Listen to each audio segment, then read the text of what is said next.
Hello everyone, हमारे YouTube channel इतिहासनामा पर आप सभी का स्वागत है।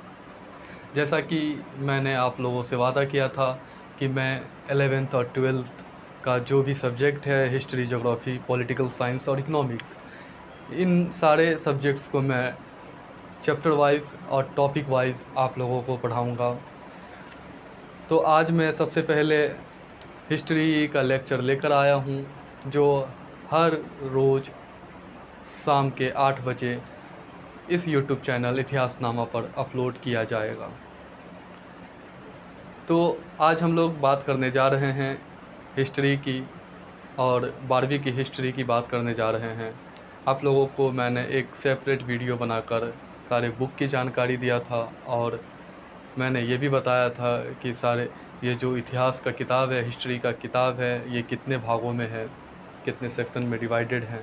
तो जैसे कि मैंने आप सभी को बताया था कि जो हिस्ट्री की किताब है वो 12वीं क्लास में 3 भागों में है। पहला, theme in Indian history part 1, दूसरा theme in Indian history part 2, तीसरा theme in Indian history part 3। यह किताब तीनों पार्ट में है, जैसे कि एंशिएंट इंडिया, मेडिवल इंडिया और मॉडर्न इंडिया। ठीक है, जो पार्ट 1 है वो एंशिएंट इंडिया है, जो पार्ट 2 है वो मेडिवल इंडिया है, और जो पार्ट 3 है वो मॉडर्न इंडिया है। और आप लोग से मैं ये भी बता देना चाह रहा हूँ कि मैं पहले आप लोगों को जो इतिहास का किताब है, जो हिस्ट्री का किताब है, पहले मैं 12वीं का पढ़ाऊँगा, उनके बाद 11वीं का पढ़ाने वाला हूँ। तो जो भी दर्शक हैं, व्यूअर हैं, जो भी अगर 12वीं की तैयारी कर रहे हैं या 11वीं की तैयारी कर रहे हैं या एसएससी की तैयारी कर रहे हैं या किसी भी गवर्नमेंट एग्ज़ाम की तैयारी कर रहे हैं, उन लोगों के लिए ये लेक्चर बहुत ही कारगर साबित होगा। ये किताब जो मैं पढ़ाने वाला हूँ, ये जो सब्जेक्ट पढ़ाने वाला हूँ हिस्ट्री का, वो सिर्फ एनसीईआरटी पे ही बेस नहीं होगा। इस किताब में मैं एनसीईआरटी, उसके बाद उपेंद्र सिंह, उसके बाद जो ओल्ड एनसीईआरटी है, इंडियाज़ एंशिएंट पास्ट के नाम से, ठीक है, जिसके लेखक हैं आर.एस. शर्मा, मैं उनको भी इसमें पढ़ाने का कोशिश करूँगा। ठीक है, तो सबसे पहले मैं पहला चैप्टर पढ़ाने वाला हूँ, जिस चैप्टर का नाम है ब्रिक्स, बेट्स एंड बोन्स। ये चैप्टर हड़प्पन सिविलाइजेशन जो है उनसे ताल्लुकात रखता है, उनके बारे में जानकारी देता है। ठीक है, और इस चैप्टर में कुल मिलाकर 11 टॉपिक हैं, जिसमें मैं 3-4 टॉपिक करके रोज़ पढ़ाऊँगा। तो सबसे पहले हम ये देख लेते हैं कि इस चैप्टर के जो टॉपिक हैं, उन सारे टॉपिक में जो मैं आज पढ़ाने वाला हूँ वो टॉपिक क्या क्या है, उनके बारे में मैं लिखता हूँ। ठीक है, तो इसमें पहला टॉपिक जो 1 है, एक तो ये बिगनिंग है, बिगिनिंग्स। ठीक है, और मैं ये भी बता देना चाहता हूँ कि बहुत बच्चे का ये कमेंट था कि सर आप बस इंग्लिश में ही लिखते हैं, हिंदी में नहीं बताते हैं। तो मैं पूरा कोशिश करूँगा कि मैं हिंदी में भी लिखूँ और इंग्लिश में भी लिखूँ और हिंदी में भी बोलूँ और इंग्लिश में भी बोलूँ। ठीक है, तो इससे ये होगा कि हिंदी माध्यम के बच्चे को भी सहूलियत होगी। ठीक है, बिगनिंग का मतलब तो आप सभी को लगभग पता ही होगा, आरंभ। ठीक है, और दूसरा चैप्टर जो है, दूसरा चैप्टर का नाम है पता नहीं चल क्यों नहीं रहा, सबसिस्टेंस। ठीक है, स्ट्रेटेजी। ठीक, इसको हम हिंदी में कहते हैं निर्वाह के तरीके, निर्वाह के तरीके। ठीक है, और तीसरा चैप्टर जो है वो है मोहनजोदारो और प्लान अर्बन सिटी। जो टॉपिक है Mohenjodaro a planned urban city. ठीक है। और चौथा जो है वो है ट्रैकिंग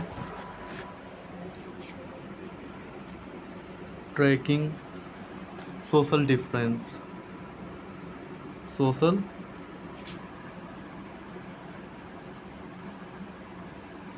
डिफरेंस। माफ़ी चाहता हूँ, मेरे ख्याल से ये सही से दिख नहीं रहा होगा आप लोगों को। कोशिश कीजिएगा कि थोड़ा सा मैनेज कर लें।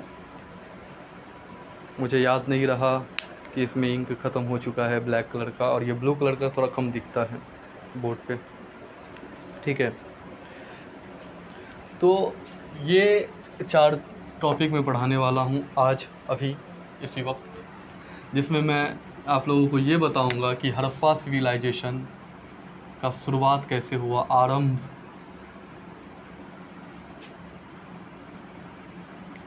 कैसे हुआ।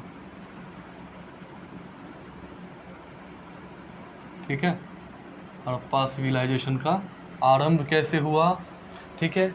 और वहाँ पे जो लोग थे, हड़प्पा सिविलाइजेशन के जो लोग थे, उनका जीवन निर्वाह कैसे होता था, है ना, जीवन यापन का तरीका क्या था। और उसमें एक बहुत ही इम्पोर्टेंट सिटी है, हड़प्पा साइट में एक बहुत ही इम्पोर्टेंट सिटी है जिसका नाम है मोहनजोदारो। एक प्लान अर्बन सिटी था। अगर आप नोएडा को देखें, गुड़गांव को देखें, तो इस तरह का ही एक सिटी था, प्लान सिटी था। ठीक है। उसे प्लान करके बनाया गया था, इसका नाम था मोहनजोदारो।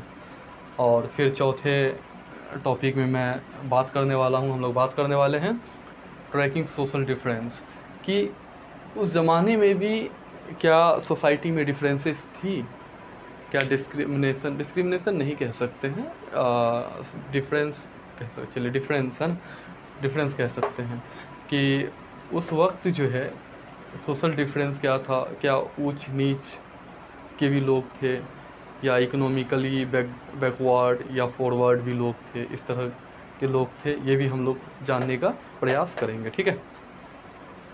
तो सबसे पहले हम ये बात करते हैं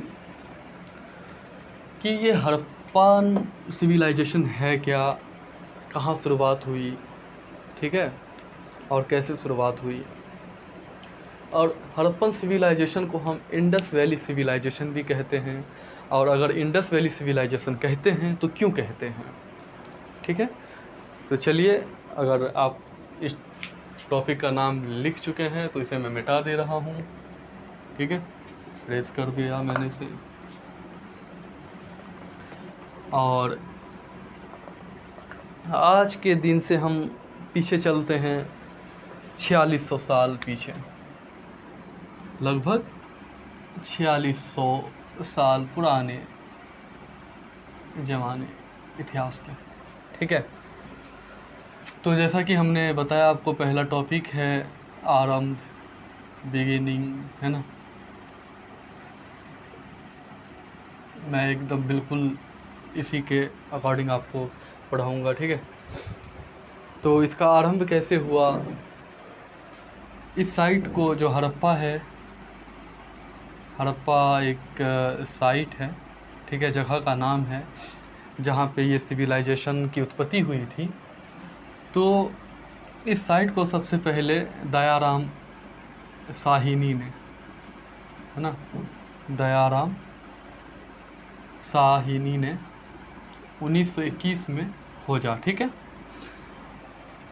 1921 में ये साइट को खोजा। इस साइट पे कई सारे पॉटरी मिले, है ना, कई सारे पॉटरी मिले। उसके बाद मोटिव्स मिला है, स्क्रप्चर मिला है, स्क्रप्चर्स मिला है। ठीक है। ये उसके बाद आप टूल्स मिला है। ठीक। इनके बाद कई सील्स मिला है, और सील्स में स्क्रिप्ट भी लिखा हुआ है, एक लिपि लिखी हुई है। ठीक है।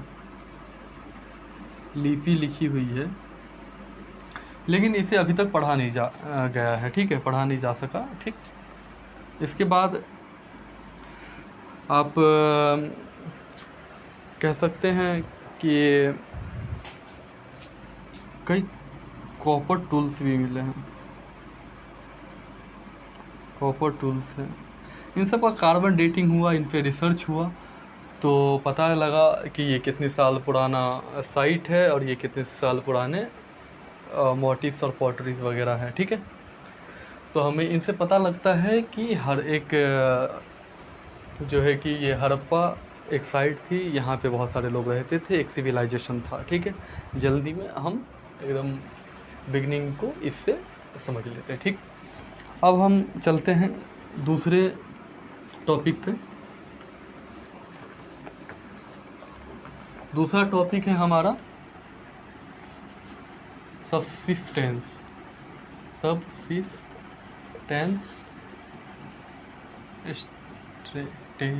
स्ट्रेटेजी, मतलब निर्वाह के तरीके, ठीक है। मतलब जो इतना तो पता लग गया कि हाँ यहाँ पे एक सिविलाइजेशन थी। अब सिविलाइजेशन जो थी, तो सिविलाइजेशन के लोग अपना जीवन निर्वाह कैसे करते थे, है ना, जीवन निर्वाह करने का तरीका क्या था, ठीक। उनके बाद इनके खाने पीने का जो तरीका था, वो अगर खेती करते थे तो कैसे करते थे, या नहीं करते थे, हंटिंग करते थे तो कैसे करते थे, इनके बारे में हम लोग इससे जानकारी प्राप्त करते हैं। तो सबसे पहले हमें जो है कि गुजरात के कुछ साइट में हमें मिला है वेट, गेहूँ मिला है, ठीक है, बार्ली मिला है, ठीक। उसके बाद हमें चिकपी मिला है, मटर मिला है, ठीक। उसके बाद हमें जो है लेंथिल मिला है, ठीक। इसके बाद हमें कहीं कहीं राइस मिला, बहुत रेयर मिला है, लेकिन मिला है चावल, ठीक है, कहीं कहीं मिला है। तो हम इसे पता लगा सकते हैं कि जो हड़प्पा सिविलाइजेशन के लोग थे, वो वीट, बार्ली, चिक, लेंथिल और राइस, इन सब चीज़ों का सेवन करते थे, ठीक है। हंटिंग भी करते थे, कहीं कहीं हम देखते हैं कि फ़िश है, बोन है ना, हमें इससे पता लगता है कि फ़िश वगैरह भी ये लोग खाते थे, ठीक है। फिर इनके बाद कई एनिमल्स है जिसे ये लोग पालते थे, डोमेस्टिक एनिमल। उनमें डोमेस्टिक एनिमल में हमें जो है रिसर्च से पता लगा है कि डॉग और कैट, ठीक है, डॉग और कैट, कुत्ता और बिल्ली भी पालते थे ये लोग, ठीक। इनमें और भी हम डोमेस्टिक एनिमल की अगर बात करते हैं, तो डोमेस्टिक एनिमल में आप और सारे डोमेस्टिक एनिमल में हो सकता है, जैसे एक सेकेंड, ठीक, इसे रख, गोट, बकरी, बफेलो और पिग, ठीक। ये सब बकरी, भैंस, सुअर, इन सब को वो हड़प्पा सिविलाइजेशन के लोग पालते थे, ठीक है। इसके बाद हम बात करते हैं, एक शिप भी इसमें ऐड कर लीजिए, शिप को भी पालते थे। इसके बाद हम वाइल्ड एनिमल में देखिए, घड़ियाल्स मुझे हम लोगों को मिला है, घड़ियाल्स मिला है, डियर मिला है, ठीक है, बोर मिला है। तो ये सब जो है वाइल्ड एनिमल के कई सारे बोन्स हमें मिले हैं उस वक्त के, ठीक। इसके बाद हम बात करते हैं कि एग्रीकल्चर का, ये लोग अगर व्हीट, गेहूँ, चावल ये सब उपजाते थे तो कैसे उपजाते थे, कहाँ उपजाते थे या नहीं उपजाते थे, इनके बारे में अगर हम लोग पता करें तो इनसे हमें पता लगता है कि जो एग्रीकल्चर टेक्नोलॉजी थी, एग्रीकल्चर टेक्नोलॉजी थी, ठीक है, उसमें क्या था कि बनावली एंड चोलिस्तान, जो हरियाणा में है ना, ठीक है, बनावली जो हरियाणा में है, हमें यहाँ पे मिला है प्लाउस, हल मिला है। हल क्या चीज़ का मिला है, आयरन का नहीं, आयरन का नहीं मिला है, ठीक है, आयरन उस समय था भी नहीं, ठीक। टेराकोटा का हल मिला है। टेराकोटा होता क्या है, जब चीनी मिट्टी को हम बर्न करते हैं, ठीक है, उसे भट्टी में डाल के जब पका देते हैं तो वो टेराकोटा बन जाता है, ठीक है। तो टेराकोटा का प्लाउस मिला है, और इस एविडेंस को और भी मजबूत कर देता है कालीबंगन राजस्थान में मिले खेती की ज़मीन। कालीबंगन में हमें खेती की ज़मीन मिली है।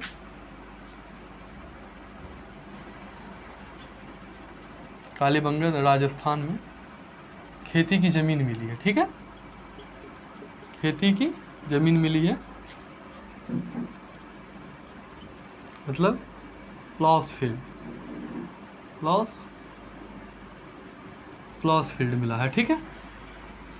और इस एविडेंस को और भी मजबूत करता है अफ़गानिस्तान के शोरतुगाई का कैनल टेरेस, है ना, जो वहाँ पे नहरें मिली है, अफ़गानिस्तान में जो नहर मिली है, वो उनसे भी हमें पता लगता है कि ये लोग जो है खेती करते थे और खेती करने के लिए नहर का भी उपयोग करते थे, ठीक है। तो ये निर्वाह के इनके तरीके थे। टॉपिक 2 आपका कंप्लीट हो गया। और टॉपिक 3 पे हम जब आते हैं तो टॉपिक 3 है Mohenjodaro of plant urban city, ठीक है। टॉपिक 3 पे अगर हम आते हैं तो टॉपिक 3 है मोहनजोदारो प्लांट अर्बन सिटी। आज के वक्त बड़े से बड़े शहरों का ऐसा प्लानिंग नहीं है, ऐसा प्लांट सिटी नहीं है जो आज से 4600 साल पुराने प्लांट सिटी था। ये मोहनजोदारो एक ऐसा प्लांट सिटी था। आज के वक्त बहुत बड़े से बड़े ज़िला, बहुत बड़े से बड़े सिटी इस तरह का नहीं है। ये सिटी की अगर हम बात करते हैं तो ये सिटी में जो घर था वो घर ग्रिड सिस्टम में था, ऐसे ये इस तरह का कि एक लाइन में घर, ये लाइन में घर, इस तरह। ये दिखाता हूँ एक सेकंड, मतलब यहाँ घर है, यहाँ घर है, यहाँ घर है, यहाँ घर है, ये घर, ये लोगों का जो है होम, इस तरह से। और हर एक घर से मेन स्ट्रीट गुजरती थी, एक जगह से नहीं, 2-2 जगहों से, 3-3 जगहों से, है ना। देखिए कुछ घर में तो देखिए 1 2 3 4 जगहों से लोगों की मतलब घर से रास्ता गुजरती थी। मतलब लोगों का जो घर था वो ग्रिड पैटर्न में था, है ना। उसके बाद हर घर में वेल था, हर घर में जो वेल कुआं था, ठीक है। उसके बाद बाथरूम था, ठीक है। और ये बाथरूम स्ट्रीट के मेन ड्रेन से जुड़ा हुआ था। जो बाथरूम में पानी यूज होता था वो जाके डायरेक्ट मेन ड्रेन में क्या होता था, गिरता था। और ये ड्रेन कवर था। आज आप अगर दिल्ली, मुंबई, कोलकाता जैसे शहरों में भी जाए ना तो कवर नाले बहुत कम मिलते हैं देखने को। ढका हुआ नाला, लोग गिर जाता, गाय गिर जाता उसी में सड़ जाता है, बैल गिर जाता उसी में सड़ जाता है, आदमी गिर जाए वो भी लगभग सड़ ही जाता, समझ लीजिए, तब निकाला जाता है। तो ऐसी हालत है अभी। और आज से 4600 साल पुराना बात को देखिए, पुरानी इतिहास को देखिए। मोहनजोदारो एक ऐसा सिटी था, एक ऐसा शहर था जहाँ पर नालियाँ ढकी हुई थी, है ना। हमें अपने इतिहास से सीखना चाहिए, ठीक। उनके बाद स्कॉलर ने इस जगह पे लगभग 700 कुआं ढूंढा है, 700 कुआं को ढूंढा है, ठीक है।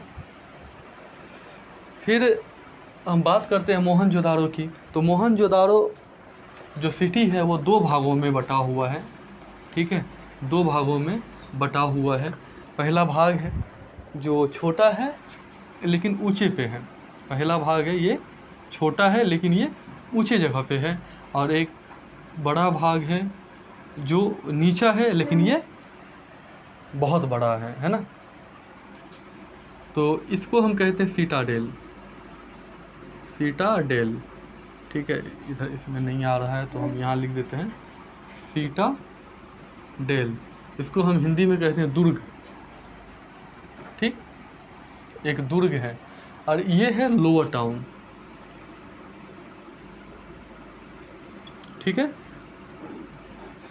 अब हम बात करते हैं कि सीटाडेल हो सकता है, स्कॉलर का मानना है कि ये रॉयल फैमिली के लिए था, नोबेल फैमिली के लिए था, और ये लोअर टाउन आम आदमी के लिए था। मतलब केजरीवाल, नो भाई, केजरीवाल तो रॉयल फैमिली है, आम आदमी के लिए था। ठीक है, ये हमारे आपके जैसे लोगों के लिए था। ठीक, आपके लिए नहीं, हो सकता है आप एलिट क्लास भी हो, हमारे जैसे लोगों के लिए ये लोअर टाउन था।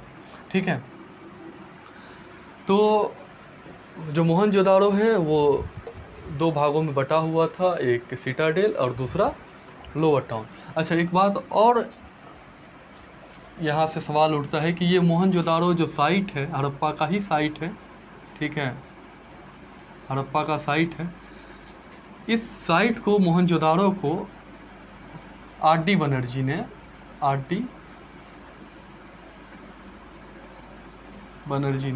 1922 में खोजा। ठीक है, वो जो है आर.डी. बनर्जी साहब थे जो 1922 में इस मोहनजोदाड़ो जो अर्बन प्लांट सिटी है उसे खोजा। ठीक है, इसके बाद हम बात करते हैं, आपको मोहनजोदाड़ो के बारे में बता दिया। सीटाडेल में अगर जाए तो सीटाडेल के एक और बात करता हूँ कि सीटाडेल में एक जगह है जो है ग्रेट बाथ। सीटाडेल में क्या है, एक ग्रेट बाथ है, ग्रेट बाथ है ना। ये ग्रेट बाथ, स्कॉलर का मानना है कि ये ग्रेट बाथ जो है, इसमें रिचुअल बात होती थी, है ना। जैसे स्पेसिफिक कोई ख़ास ही मतलब स्नान होता था ये। ठीक है, ये इस तरह का है, ये ग्रेट बाथ जो है इस तरह का है। इसके दोनों तरफ नॉर्थ और साउथ में क्या है, सीढ़ियाँ हैं। ठीक है, ये सीढ़ियाँ हैं, इस तरह से बना हुआ सीढ़ियाँ हैं, और 8 कमरे हैं। ठीक है, 8 कमरे हैं यहाँ पर। उसके बाद इसमें चेंजिंग रूम है। ठीक है, दोनों तरफ 4-4 रूम है, इस तरह से, जो आपके स्क्रीन पर भी मौजूद है, आप इसको देख सकते हैं। ठीक है, तो इसे आप इसको बहुत अच्छे से देख सकते हैं। कहाँ, मोहनजोदाड़ो मूवी में। अगर आपने मोहनजोदाड़ो मूवी देखा होगा तो आपने ये भी देखा होगा कि उसमें जो एक्ट्रेस है इसमें नहाने के लिए जाती है। ठीक है, तो आप वहाँ भी इस ग्रेट बाथ को देखा होगा। ठीक,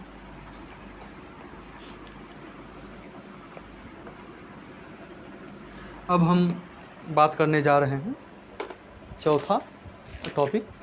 1 सेकंड रुक जाइए।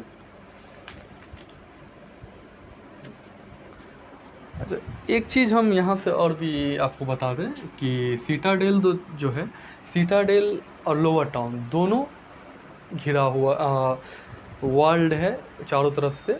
ठीक है, चारों तरफ से दीवारों से घिरा हुआ है, लेकिन यही एक लोथल साइट है, हड़प्पा का ही एक साइट है लोथल। ठीक, पता नहीं चल क्यों नहीं रहा ये, लोथल है जहाँ पर, 1 सेकेंड,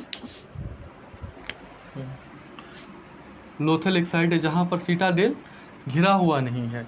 सीटाडेल जो है वो सिक्योरिटी पर्पज़ से चारों ओर से दीवारों से घिरा हुआ नहीं है। कुछ चीज़ें और हैं जो मोहनजोदाड़ो का जो घर है, मोहनजोदाड़ो में जो कई सारे घर हैं, उन घर में क्या है कि विंडो जो है, हर घर का विंडो जो है वो ग्राउंड फ्लोर पे नहीं, जो विंडो है नीचे में नहीं है, ऊपर में विंडो है। ये सिक्योरिटी पर्पज़ से बहुत ही अच्छा चीज़ है। उसके बाद किसी भी घर का जो भी, जैसे आंगन है, आंगन में ऐसा कोई रास्ता नहीं है जो डायरेक्ट घर में नज़र जाता हो। हर जैसे रास्ता है अगर, तो इस तरह का है, इस तरह का रास्ता है कि कोई अगर यहाँ चल रहा हो या इधर चल रहा हो तो व्यक्ति डायरेक्ट आंगन में नहीं झांक सकता है। ठीक है, उसके बाद कई घरों में 2 मंजिल है, जिसमें जाने के लिए, जिसके मतलब दूसरे मंजिल पे जाने के लिए सीढ़ियाँ भी मौजूद हैं। ठीक है, आइए अब हम लोग बात करते हैं सोशल डिफरेंसेस का। टॉपिक नंबर 4 है ट्रैकिंग सोशल डिफरेंसेस। देखिए, ये हमें कैसे पता लगता है कि हड़प्पा सिविलाइजेशन में सोशल डिफरेंसेस थी। देखिए, पता कहाँ से लगाते हैं। पहला ये है कि कुछ कब्र है, बरियल्स है ना, कुछ बरियल्स है, कुछ कब्र है। उस कब्र को खोदा गया और उसमें देखा गया कि कई कब्रों में बहुत महंगे सामान रखा हुआ है, बोन मतलब लोगों के साथ, उसमें बोन्स है, कई जगहों पे बोन्स मिला है। और कई कब्रों में जो है कि सिंपल पॉटरीज वगैरह रखा हुआ है। तो इनसे हम ये पता लगा सकते हैं कि जिस कब्र में बहुत सारे सामान है, और जेवरात हैं, है ना, और लग्जरी आइटम्स है। लग्जरी आइटम्स आप किसको कह सकते हैं? जैसे देखिए, हड़प्पा सिविलाइजेशन जो है, उसमें उसके दरमियान उसमें जो हड़प्पा साइट है, मोहनजोदारो साइट है, उन पे कई सारे पॉटरीज़ मिला है। पॉटरीज़ का क्या है कि कुछ पॉटरी सिंपल है, कुछ पॉटरीज़ बहुत ही रेयर है, रंग बिरंगा है, और कुछ जो है नॉर्मल बना हुआ है। ठीक है, तो कई सारे बरियल्स में जो है कि आपको लग्जरी पॉटरीज़ है, जो रेयर पॉटरीज़ रखा हुआ है। कई सारे कब्रों में सिंपल पॉटरीज़ रखा हुआ है। तो इससे ये पता लगता है कि कुछ लोग उस ज़माने में भी अमीर थे और गरीब थे। तो जो लोग अमीर थे वो अपने जो पूर्वज थे उनके कब्रों में महंगे सामान रखे, गोल्ड रखे, कुछ जगहों पे नेकलेस पाया गया है, बीड्स, मोतियाँ पाया गया है। ठीक है, तो वो सब रखे। और जो लोग गरीब था, वो गरीब लोगों ने अपने अपने पूर्वज के कब्रों में बहुत सिंपल चीज़ रखा। ठीक है, तो हम इनसे ये पता लगा सकते हैं कि सोशल डिफरेंसेस थी। ठीक, उनके बाद हम जब आते हैं कि लग्जरी आइटम के बारे में, लग्जरी आइटम है ना, लग्जरी आइटम। ठीक है, लग्जरी आइटम में देखिए, एक पॉटरी है जो सैंड, उसके बाद सैंड है, उसमें सिलिका है और गम है। इन तीनों को मिलाकर उसे बंट करके बनाया गया है, जो कि बहुत रेयर मिलता है। ये कुछ जगहों पे मिला है। तो इनसे हम पता लगा सकते हैं कि ये चीज़ें उन्हीं लोगों के पास थी जिसके पास जो है कि ज़्यादा उस ज़माने में पैसे नहीं, मतलब वो लोग एलिट क्लास हो, उन लोगों के पास ये इस तरह के आइटम्स होगा। तो ये बरियल्स और कुछ लग्जरी आइटम से हमें ये पता लगता है कि हड़प्पा सिविलाइजेशन में किस तरह के सोशल डिफरेंसेस थे। चलिए, तो हम आज का लेक्चर यहाँ से समाप्त करते हैं। और आगे जो आप लोगों को मैंने पहले भी बता रखा है कि इस चैप्टर में 11 टॉपिक है, जिसमें हम लोगों ने 4 टॉपिक अभी पूरा कर लिया है। ठीक है, आगे के जो टॉपिक है वो कल पूरा करेंगे। देखते रहिएगा यूट्यूब चैनल इतिहासनामा, और रोज़ आप 8 बजे शाम में ये वीडियो देख सकते हैं एनसीईआरटी से जुड़े। और मैं कोशिश करूँगा कि पूरा एनसीईआरटी जो हिस्ट्री, ज्योग्राफी, पॉलिटिकल साइंस और इकोनॉमिक्स है, मैं इसी चैनल पे आप लोगों को पढ़ाने का कोशिश करूँगा। ठीक है, यहाँ से इस क्लास को समाप्त करते हैं। थैंक यू, शुक्रिया। आप लोग अपना ख्याल रखें।